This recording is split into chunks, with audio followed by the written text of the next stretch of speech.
Hey everybody, it's Sabine here, and today I wanted to talk to you guys about faith.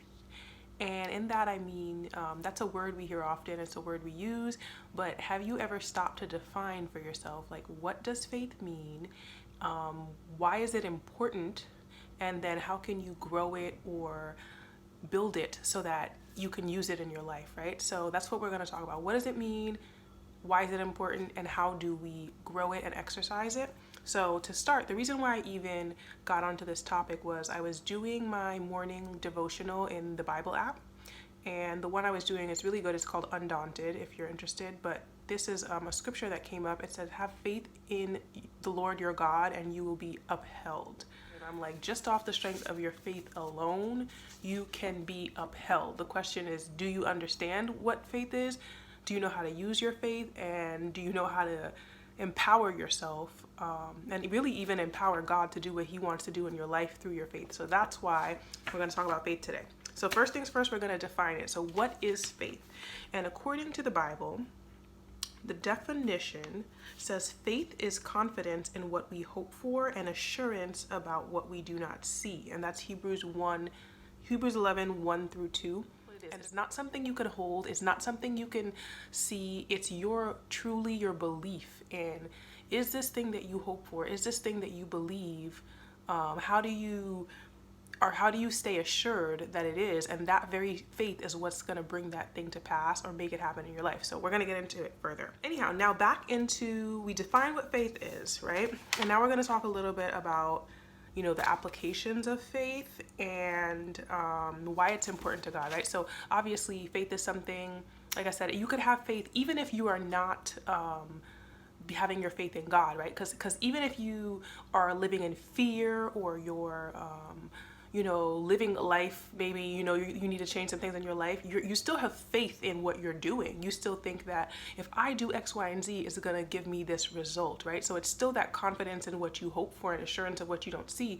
But that's the thing, is faith is so powerful. What you believe in, what you're holding on to, is that it's going to guide the direction of your life, and it's going to cause certain things to manifest in your life based on what you believe, right? It's really simple when we put it like that, but we're not thinking about this, right? Like, because faith, basically what I'm trying to say is faith works in reverse. So if you're believing for negative things, if you're expecting, you have confidence that this negative thing is going to happen to you, then you're expecting it. It's the confidence in what you don't see. So it's really important. It's powerful. It's important for you. And it's, also important to God, which is the really important part, right? So how do I know that? Like, why do I know that faith is important to God? Like, it is important to God. And I'll tell you why. The scripture, I didn't write it down here, but the scripture, if I can remember correctly, and I'll put the screenshot in the video, but the scripture says, without faith, it is impossible to please God. That's it. Without faith, it is impossible to please God. Yep. So it's like, I could just sit there for a minute. That means you can't even, no matter what you do, no matter how good you think that you're living, no matter how much of, like, you could be waving the flag for Jesus and living your life, your best life, if you don't have faith in him, right? And in him for everything in your life, right?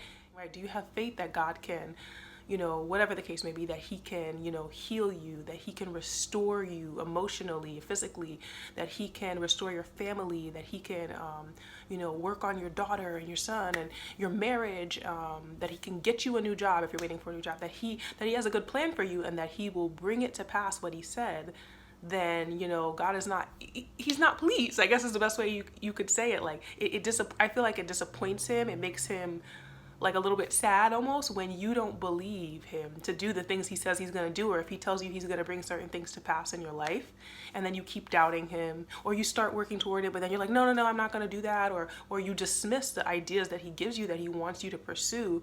That suggests that you don't have faith in him. And that's something that, like, I feel like we're always going to have to work in that area, because even me, he sends me messages and things along the way to reaffirm me, like, this is what you're supposed to be doing, this is what I have planned for you, this is in your future.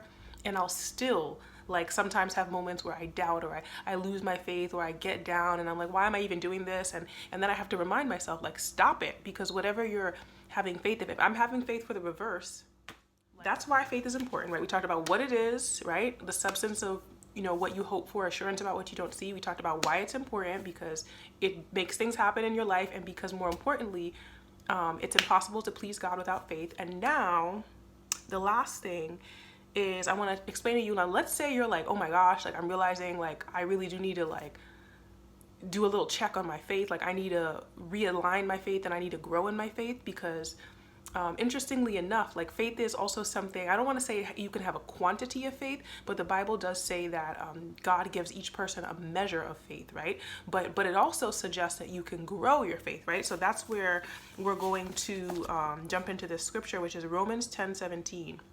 And it simply tells us, like, what do we do if we feel we're lacking faith or we need to improve our faith? It says, so then faith comes by hearing, and hearing by the word of God.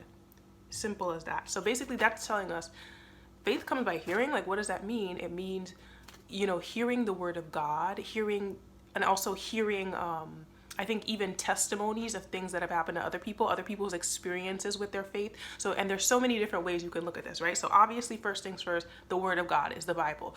Do you spend time in the Bible? Do you read the Bible? The Bible is literally a collection of literally proof of God's faithfulness, examples of people and circumstances and things that he's done that sound nearly impossible, but we know them to be true, and we're standing on this word of God that he can do these things, right? Every morning, that's what the first thing that I do, like, okay, maybe I brush my teeth, or maybe I, you know, go to the bathroom, but the first thing that I do is I open up, like, I put on spiritual music, I put on music that affirms me in, you know, that God loves me, that God is faithful, that God has a plan for me, like that I'm free in, like, you know, my relationship with God and with Jesus. So then I read the Bible and I'm like, let me get this word in me, because that fixes my mind first thing in the morning, that I'm gonna think good thoughts, I'm gonna be filled with faith for the day. So, you know, if I encounter some challenges, it's different than, say, if I were to go through the whole day, be weathered down, be beat down by life, get into something with this person, get into something with that person, be tired, and then try to open up my Bible at 9 o'clock. Like, it just, to me, I guess to each their own, but to me, I really feel like you have to give God that first portion of your day, because he gives you that ammunition to go through your day. But anyway, I don't want to make this video too long. So other ways that, you know, faith comes by hearing, like I said, you talk to people, you surround yourself with people who you know that they're going to instill more faith into you, and that you guys can build your faith and stir each other up in faith, right? So hearing people's testimonies, you can watch sermons online, you can watch you know, videos and stuff like this, like people like me talking to you about these things.